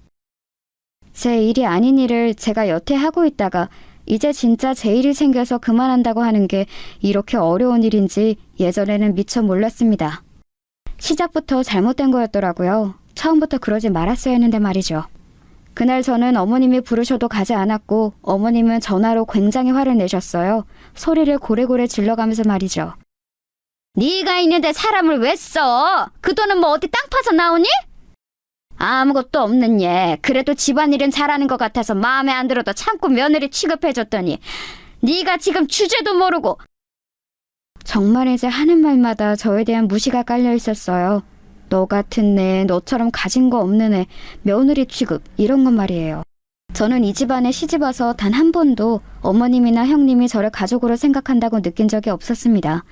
그저 식모였죠. 저도 군말 없이 하긴 했으니 제가 원인 제공을 한 것도 일정 부분 있긴 하네요. 어머니랑 무슨 일 있었어? 왜? 전화해서 당신이 이야기를 하시길래. 뭐라고 하셨는데? 아니 뭐 그냥. 얼버무리는 남편을 캐물었더니 버릇이 없다는 등 주제를 모른다는 등 저런 애 며느리로 계속 못 데리고 있는다는 등 애 없는 게 복이라는 등 정말 할 소리 못할 소리 다 하셨더라고요. 그 일 꼭 해야 해? 그림 그리는 걸 그만두라는 소리야? 많이 버는 것도 아니고 그냥 내가 벌어다 준 돈으로 편하게 살림만 사는 게. 편하게? 당신 눈에는 그동안 내가 편하게 살림만 사는 것처럼 보였나 봐? 아니 그 말이 아니고. 그동안은 내가 현실을 잊고 싶어서 몸이라도 혹사시키려고 시키는 모든 일 군말 없이 한 거고 언제까지 내가 이러고 살아? 내가 당신 부인으로 이 집에 들어왔지 식모로 들어왔어? 식모라니 그 말이 아니잖아. 계속 살던 대로 살라는 게 그 말이 아니고 뭐야? 여태 잘 지냈잖아. 당신만 참으면 다 평화로운데. 그렇게 말하고는 앗하는 표정을 짓더군요. 나만 참으면 온 집안이 조용하니까 나만 참아라. 남편은 자기도 모르게 자신의 속마음을 이야기한 겁니다. 그 순간 약간 머리에 찬물을 맞은 듯한 느낌이 들었어요. 아, 이제 저 사람에게도 나는 가족이 아니구나 하는 생각이 동시에 들었습니다. 그날 남편에게 더 이상 그 어떤 말도 하지 않았어요. 저를 그렇게 생각한다는데 제가 거기서 무슨 말을 더 할 수 있었겠습니까? 서러웠지만 눈물도 나오지 않았습니다. 부모님이 없으면 가진 게 많지 않다고 생각되면 이렇게 무시를 받아도 되는 건지 정말 한스럽더라고요. 아버지가 사람은 가진 게 많고 많이 배워야 한다고 매번 말씀하시던 게 생각났습니다. 그리고 시간이 이만큼 지나서야 아버지의 말을 이해할 수 있게 되었어요. 이런 무시를 받을까봐 자신의 방식으로 저에게 그렇게 하셨다는 생각이 들더라고요. 그날 이후로 남편과 제 사이에는 냉랭한 기운이 돌았어요. 꼭 필요한 말만 하고 꼭 해야 할 것들만 하면서 말이죠. 남편도 제 눈치를 보느라 제가 쌀쌀맞게 굴어도 조용히 상황만 살피는 듯 했고요. 그러던 와중에 집안 행사가 다가왔습니다. 명절을 지내지 않는 대신에 1년에 한두 번 온 가족이 모여 식사를 하는 자리였어요. 그날은 저도 일찍 갔습니다. 제가 무턱대고 모든 집안의 일을 하지 않겠다는 건 아니었어요. 저도 제가 해야 할 일은 할 생각이었습니다. 음식을 할 생각으로 갔는데 시댁에는 의외의 상황이 펼쳐져 있었어요. 형님이 어디선가 불러온 출장 요리사들이 요리를 하고 있더군요. 그 화려하고 현란한 모습에 잠시 입을 떡 벌리고 바라봤습니다.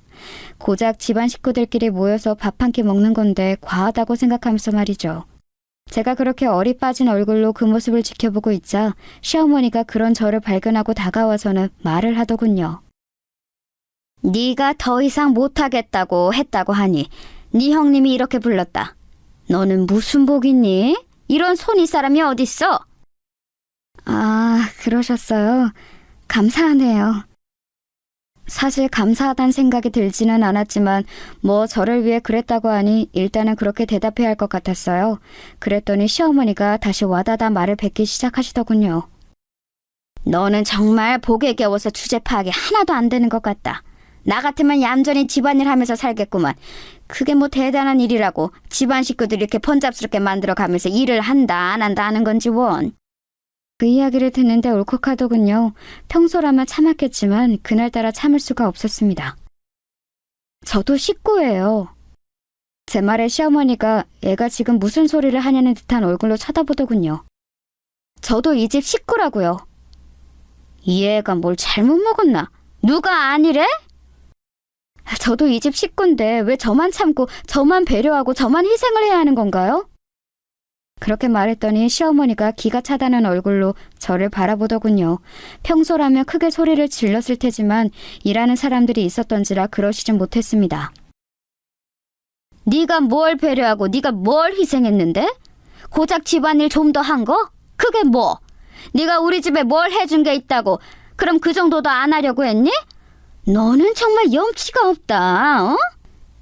둘이 좋아서 한 결혼인데 뭘 주고받고 하나하나 계산하는 것도 말이 안 되지만 이렇게 뭘 덜 줬다고 다른 걸 해야 한다는 사고방식 자체가 저는 이해가 안 돼요. 세상에 당연히 해야 하는 일은 없어요.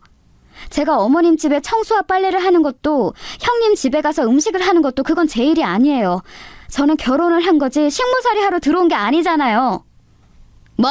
너 말 다 했니? 자기도 모르게 큰 소리를 냈던 시어머니가 아차하는 얼굴로 주위를 두리번거리며 집에서 일하시는 분들 눈치를 살피셨습니다. 참 남의 시선을 신경을 많이 쓰시는 분이셨거든요.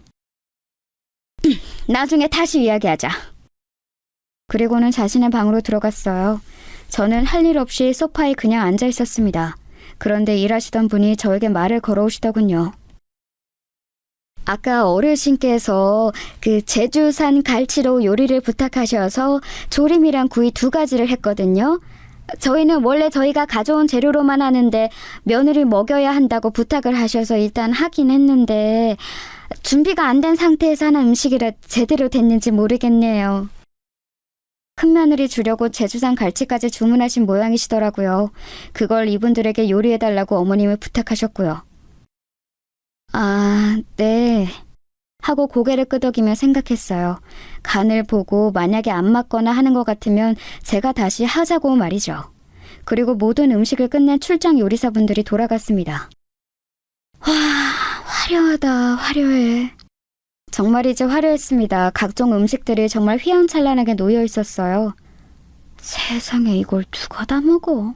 하는 혼잣말을 중얼거리며 아직 끓고 있는 그 제주산 갈치조림을 보러 부엌으로 들어갔어요. 그리고는 끓고 있는 냄비의 뚜껑을 열고 간을 봤습니다. 좀 밍밍한가? 고개를 갸웃하고 돌아서는데 정말 화들짝 놀랐어요. 언제 나오셨는지 시어머니가 제 뒤에 서 있었습니다. 그 모습을 보고 놀라 숟가락을 바닥에 떨어뜨렸어요. 왜 그렇게 놀랐니? 아니 뒤에 계신 줄 모르고. 너 지금 뭐 먹어본 거니? 아, 이거 갈치조림인데 요리사분들이... 제 말이 미처 다 떨어지지도 않았는데 어머님의 눈이 번뜩하고 빛나더니 손을 들어 제 뺨을 올려치시더군요. 짝 하는 소리와 함께 제정신도 함께 멍해졌습니다. 지금 이게 무슨 상황인지 판단이 되지 않았어요. 정말 너무 놀랐었습니다. 어머님은 그런 저를 향해 굉장히 화난 얼굴로 소리를 지르기 시작하셨어요. 네 형님 먹으라고 사온 제주산 갈치에 먼저 손을 대? 아니 그게 아니고... 이게 어린이 하는 말에 꼬박꼬박 말대꾸 할 때부터 알아봤었어야 하는데 이 위아래도 없는 미친 것이 우리 집에 들어와서는... 그 뒤로도 뭐라 말을 하셨지만 귀가 멍한 기분이 들었어요. 뺨을 너무 세게 맞은 탓이기도 했지만 아마도 충격 때문이었던 것 같습니다. 받아들이기 너무 힘든 일이었거든요. 아버지의 뜻을 어기며 집을 나갈 때도 제 아버지는 제 뺨을 때리신 적이 없어요. 그러니까 태어나서 뺨을 맞아본 건 처음 있는 일이었습니다. 출장 요리사분들이 급하게 요청받은 요리라 제대로 됐는지 모르겠다 하셔서 간을 보고 맞추려고 했던 거예요. 제가 울먹이며 말하자 시어머니는 움찔하는 것 같았지만 그럼에도 불구하고 미안하다는 소리는커녕 되려 더 화를 내시더군요. 그 사람들이 다 전문가인데 어련히 알아서 잘 했으려고. 네가 뭐라고 그 사람들이 해놓은 음식을 간을 보고 맞추니만이 해? 너는 늘 느끼는 거지만 애가 너무 주제를 몰라. 그때 문이 열리고 형님과 아주버님 그리고 남편이 들어왔어요. 세 사람은 앞에서 만났는지 대화를 나누며 집 안으로 들어왔습니다. 그리고는 뺨을 붙잡고 울먹이는 저와 그런 제 앞에 환한 얼굴로 서 있는 어머님을 발견했어요.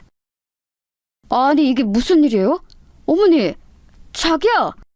사실 그들이 들어오면 어머님이 좀 당황할 거라 생각했는데 그건 제 오산이었습니다.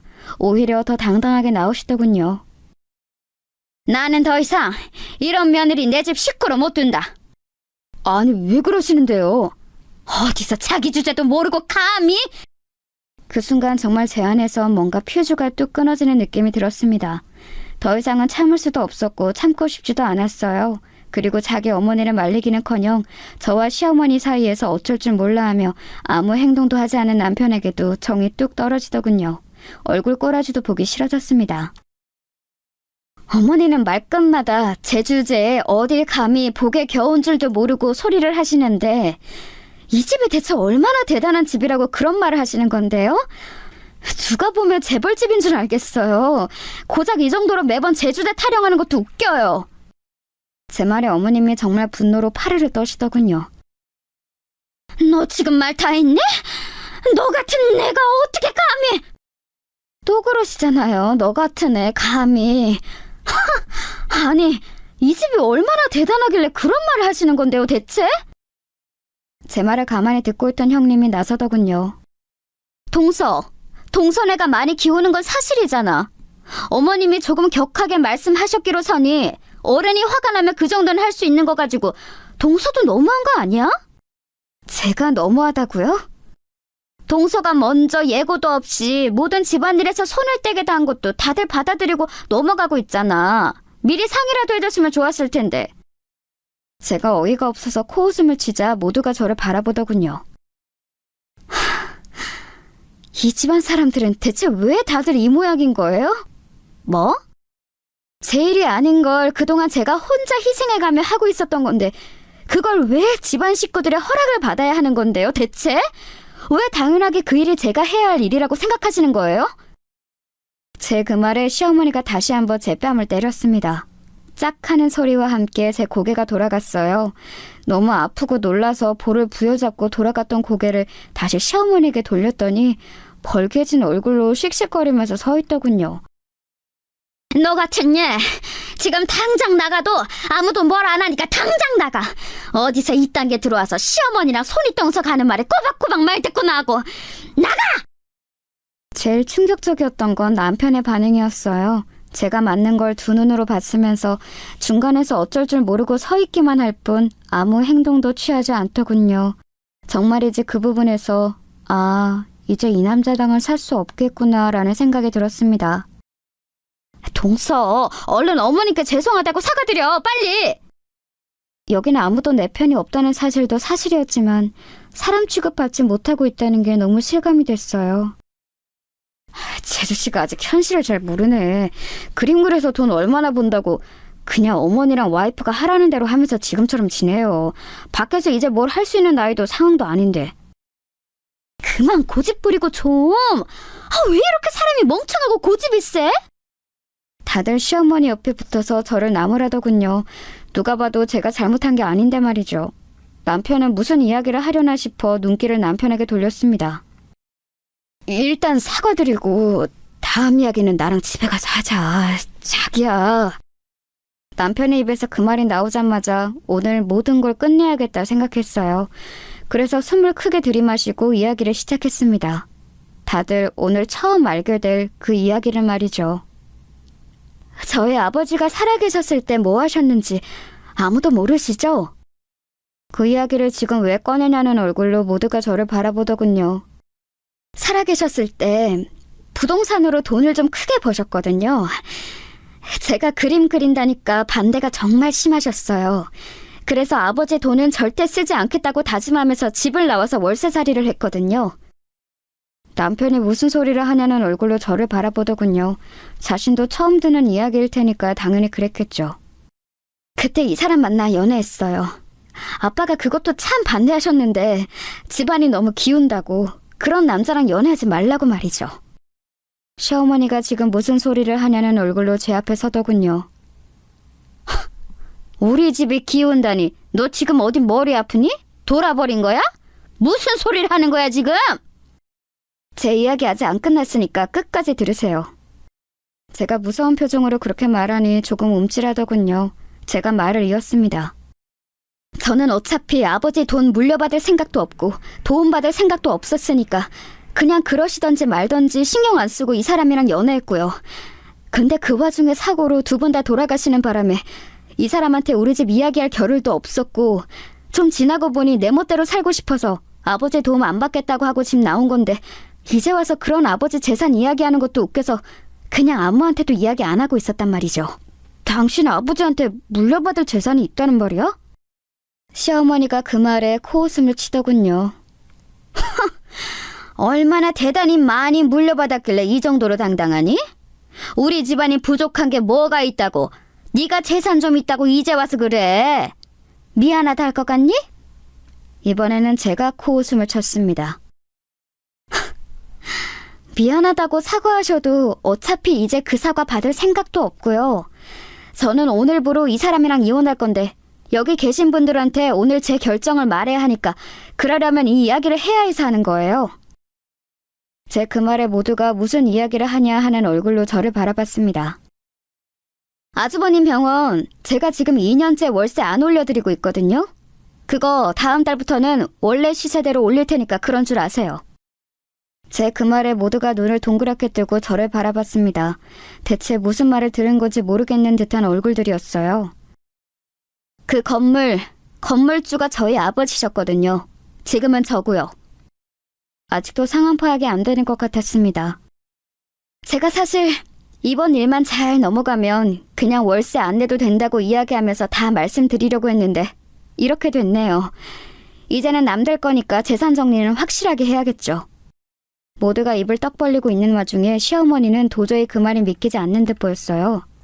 쟤 정말 미친 거 아니니? 어디서 헛소리를... 헛소리인지 아닌지는 나중에 보시면 알겠죠. 그리고 당신은 내가 이혼서를 준비하면 거기에 도장 찍을 준비나 해.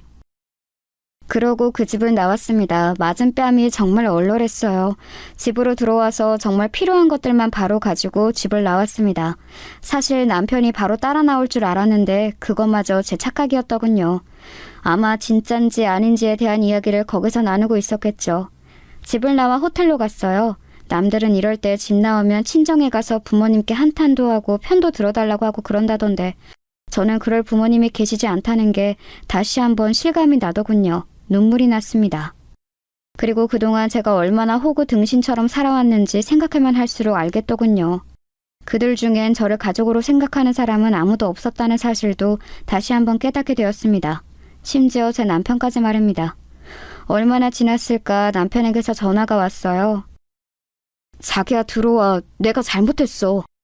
내가 네가 잘못했다고 하면 아 그래 다 용서해줄게 하고 집에 곱게 들어가려고 그날내를 피우고 나왔는 줄 아니? 어머님이랑도 잘 이야기했어. 다시는 당신 일 안 시키고 무시도 하지 않으신대. 왜? 내가 돈이 많아서? 그 말이 아니잖아. 그게 어떻게 그 말이 아니야? 바로 직전까지만 해도 나를 그렇게 무시하던 양반이 하루아침에 안 그러겠다고 하는데? 그게 내가 가진 돈 때문이 아니면 뭔데? 그랬더니 남편은 한동안 대답이 없더군요. 그런 말로는 도저히 저를 설득시킬 수 없다는 걸 알았는지 이번에는 다른 방법을 쓰기 시작했습니다. 설사 그렇다고 한들 그건 어머님이고 나랑 당신은 별 문제 없었잖아. 별 문제가 없어? 그건 당신 생각이고 우리가 별 문제가 없긴 뭐가 없어? 어머님 때문 아니면 우리는 잘 지냈잖아. 당신은 방관자야. 뭐? 내가 힘들어하는 거 정말 몰랐어? 몰랐다고 할 수 있어?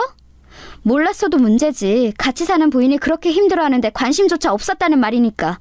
근데 그것도 아니잖아. 당신 알았잖아. 알면서도 당신 귀찮아서 싫은 소리 하기 싫어서 지금 이대로가 편해서 나 힘든 거 그냥 모른 척한 거잖아. 아니라고 할 수 있어? 아니, 그게 아니고 나는... 오늘도 내가 어머님한테 뺨 2대나 맞을 때 당신 뭐 했어? 말리기는커녕 어머님 눈치나 봤지? 내가 오늘 거기서 당신한테 오만정이 다 떨어졌어. 뼛속까지 와닿더라. 당신한테도 나는 가족이 아니라는 사실이. 그건 어머님 앞이니까 어쩔 수 없이. 어쩔 수 없는 거 좋아하네. 그냥 시끄러워지는 게 싫었겠지. 살던 대로 살면 되는데 이제 와서 왜 저러나 싶었겠지. 아니야? 제 말에 아무 대답이 없던 남편이 작게 말하더군요. 내가 다 미안하고 잘못했어. 그러니까 한 번만 용서해주라, 어? 아니, 나는 이제 당신이랑 당신 식구들 꼴도 보기 싫어. 그렇게 가진 게 있고 없고를 따져가며 사람 대하는 거 다른 성물 같은 집안에 더 이상 소속되어 있고 싶지도 않고. 그럼 정말 이혼이라도 하겠다는 거야? 그 말에 정말 화가 나더군요. 그럼 여태 제 말을 그냥 하는 소리로 들었다는 거잖아요. 여태 뭐 들었니? 그럼 내가 이혼하겠다는 말도 그냥 홧김에 해본 소리로 들었어? 변호사 통해서 서류 보낼 테니까 도장이나 찍어! 그리고 전화를 끊었습니다. 그리고는 그 후로 걸려오는 모든 전화를 받지 않았어요. 얼마 뒤 변호사님과 상의해 이혼 서류를 보냈습니다. 만약에 합의를 해주지 않으면 소송을 진행할 생각이었어요. 그리고 그동안 시어머니가 저에게 수없이 보내왔던 문자 내용과 여러 정황들은 저에게 상당히 유리한 증거들이라는 이야기도 들을 수 있었습니다. 이혼 서류를 보낸 날 저녁 남편은 장문의 문자를 보내왔어요. 아무리 생각해봐도 우리 사이에는 크게 문제될 게 없었던 것 같아. 나는 당신과 이혼하고 싶은 마음이 없어. 당신이 말했던 것처럼 내가 중간에서 제대로 된 남편 노릇을 하지 못한 건 정말 미안해. 앞으로는 그러지 않고 당신 남편으로서 최선을 다할게. 그러니까 우리 이혼만은 하지 말자. 라고 말이죠. 문자를 읽는 내내 코웃음이 나왔습니다. 그리고 깨달았어요. 아, 나는 이제 이 남자에게 조금의 애정도 남아있지 않구나 하고 말입니다. 곧장 소송을 진행했습니다. 그러는 동안 정말 웃기는 소식 하나를 더 들을 수 있었어요. 혹시 강남에 있는 건물 파실 생각이세요? 아니요. 왜 그러시는데요? 아니, 누가 부동산에 강남 건물에 대해서 물어보고 다니면서 요즘 시세가 어떠냐고 자꾸 묻는 사람이 있다고 해서요. 쎄한 느낌에 알아보니 아니나 다를까 시어머니였습니다. 그 주변 부동산을 다니면서 제가 가진 재산들에 대해 알아보고 다니셨더라고요. 정말 투명하게 속물인 사람이죠. 한마디 할까 싶었지만 그냥 내버려뒀습니다. 그리고 그런 생각도 들었어요. 제가 가진 재산을 다 알게 되면 나중에 더 땅을 치고 후회하겠지라는 생각 말입니다. 이혼 소송장을 접수하고 얼마 지나지 않아서 그 소식이 남편과 시댁 식구들 사이에 다 전달된 모양이었습니다. 그리고 아주버님의 병원 월세를 올린다는 소식도 말입니다. 시어머니께서 전화가 왔거든요. 좀 만나줄 수 있겠니? 말투부터 다른 사람이었습니다.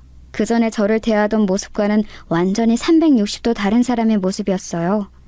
사실 그 자리에 나가지 않을까 하는 생각도 들었지만 궁금하긴 하더군요. 시어머니가 어떤 모습으로 저를 대할지 말입니다. 그렇게 좋아하는 돈으로만 보면 제가 형님보다 수십 반은 더 많았거든요. 아, 나왔니?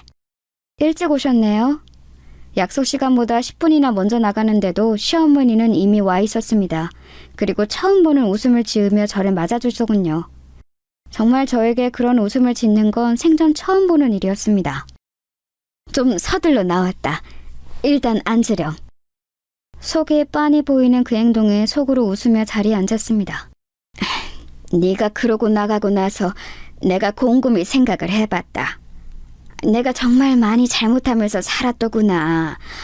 네 말처럼 네가 하는 것들을 너무 당연하게 생각했어. 세상엔 당연한 건 없는데 말이야. 이제라도 아셔서 다행이네요.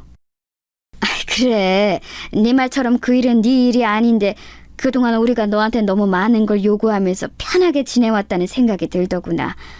그래서 나도 나고 큰애도 그렇고 정말 많이 반성하고 있다. 정말 하나도 믿기지 않는 말들 뿐이었지만 어차피 이제는 저랑 상관없는 사람들이라는 생각에 가만히 듣고만 있었습니다. 그랬더니 시어머니는 제 그 반응이 긍정적인 신호라고 받아들이신 것 같더라고요. 대뜸 제 손을 잡으셨습니다. 처음 있는 일이라 소름이 돋을 뻔했어요. 그 화난 마음 충분히 이해한다. 우리가 너 마음 풀릴 때까지 정말 최선을 다해서 사과하고 반성할 테니까 용서하거라. 제 손을 잡고 있는 시어머니의 손을 빤히 바라보다가 힘을 줘 빼냈어요. 제 그 반응에 놀란 듯 움찔하는 시어머니가 느껴졌습니다. 네, 반성하셨다니 너무 다행이고 앞으로는 그러지 말고 잘하세요. 그래, 네가 용서해준다니 너무 저 말고 새로 들이실 며느리한테요. 제가 용서한 줄 알고 반색하던 시어머니가 뒤에 이어지는 말에 멍한 얼굴이 되더군요. 그 얼굴을 보고 비웃음이 나왔습니다. 제가 무슨 진짜 등신도 아니고 재산 있다는 사실 하나에 이렇게 태도가 바뀌는 사람을 어떻게 믿어요.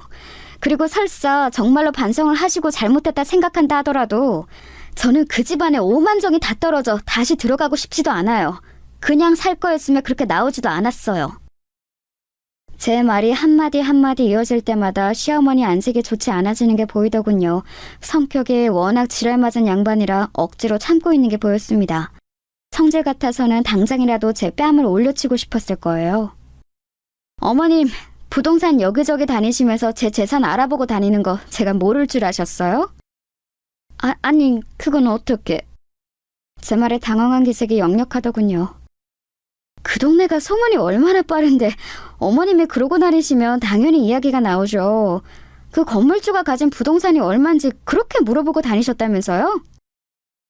아니, 그건 나도 궁금해서 그냥. 왜요? 제가 가진 재산이 엄청나 보이니까 이제 와서 아차 싶으세요? 아깝다 싶으세요? 큰며느리 재산은 재산도 아닌데, 그쵸? 제 그 말에 놀란 듯 저를 가만 보더니 다시 한번 애써 웃더군요. 그건 그냥 어쩌다 물어본 거고, 너한테 잘못했다고 하는 건 진심이다. 믿어다오. 어머님 같으면 믿으시겠어요? 어머님 말씀처럼 이미 가지신 것도 많고 제가 얼마를 가졌던 부족함이 없는 집이라 아쉬울 것도 없으시니까 그냥 새 며느리 보셔서 여태 하셨던 거대로 하시면서 사세요. 아니면 저보다 더 돈이 많은 부자 며느리 얻으시던가요. 물론 그건 불가능하겠지만. 그리고는 자리에서 일어나며 한마디 더 덧붙였습니다. 어머님이 매번 친절하게 문자로 언제 와서 언제 일하고 가라고 말해주신 덕에 제가 소송을 쉽게 할 수 있게 됐네요. 변호사님이 그게 이혼 사유가 되고도 남는다고 하시더라고요.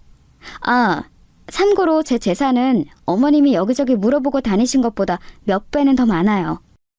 그러니까 매일 밤 후회하면서 반성하세요. 마지막으로 그렇게 말하고 돌아섰습니다. 그 뒤로도 남편의 끝없는 설득과 시어머니와 형님이 번갈아가며 미안하다고 연락해왔지만 대부분 무시하거나 흘려들었어요. 듣기로 시어머니는 남편에게 저를 반드시 데려오라고 그러셨다는 것 같았습니다. 물론 목적은 제가 아니라 제가 가진 돈이겠지만 말이에요. 월세를 다시 올리고 몇 달은 올린 월세가 들어왔어요. 하지만 운영이 제대로 되지 않는 탓에 아주버님의 병원은 금방 자리를 빼야 했습니다. 듣기로는 동네 작은 병원으로 사이즈를 엄청 줄였다고 하더군요. 능력에 비해 너무 큰 병원을 운영한 게 문제라면 문제였죠 뭐. 시어머니는 제가 가진 재산을 어디서 들었는지 듣고서는 길바닥 한가운데 주저앉아 땅을 쳤다고 하더군요.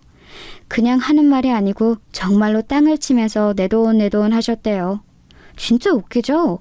그게 어떻게 자기 돈이에요? 제 돈이지. 이혼 소송은 저희 승소로 끝났습니다. 넘쳐나는 게 돈이고 그 집에서 뭔가를 더 뜯어내기 위해 감정 소모를 하고 싶지도 않아서 다른 위자료나 재산 분할은 하나도 받지 않았어요. 혹여 나중에 어떤 말 하나라도 나오는 게 싫었기 때문입니다. 저는 보란듯 그 동네에서 가장 비싼 집을 얻어서 살고 있어요. 마음이 바뀌어서 이 재산을 제가 사치하고 놀고 먹는데 다 쓸 생각은 없지만 말입니다. 시간이 좀 지나면 좋은 곳에 쓰일 수 있게 기부를 할 생각은 늘 가지고 있어요. 얼마 전에 꿈에 아버지가 나왔습니다. 제가 달려가서 안아드리고 울었어요. 너무 죄송하다고 말이죠. 가만히 제 머리를 쓰다듬어 주시는 아버지의 품에 안겨있던 꿈을 꾸고 깨니까 어딘가 용서를 받은 것 같은 기분이 들었습니다. 시어머니는 아직도 가끔 다시 합칠 생각이 없냐는 문자를 보내옵니다. 도저히 제가 가진 돈이 포기가 안 되는 모양이에요. 소용없는데 말이죠. 저는 제가 하고 싶었던 일을 하며 혼자 씩씩하게 살아가 보려고요.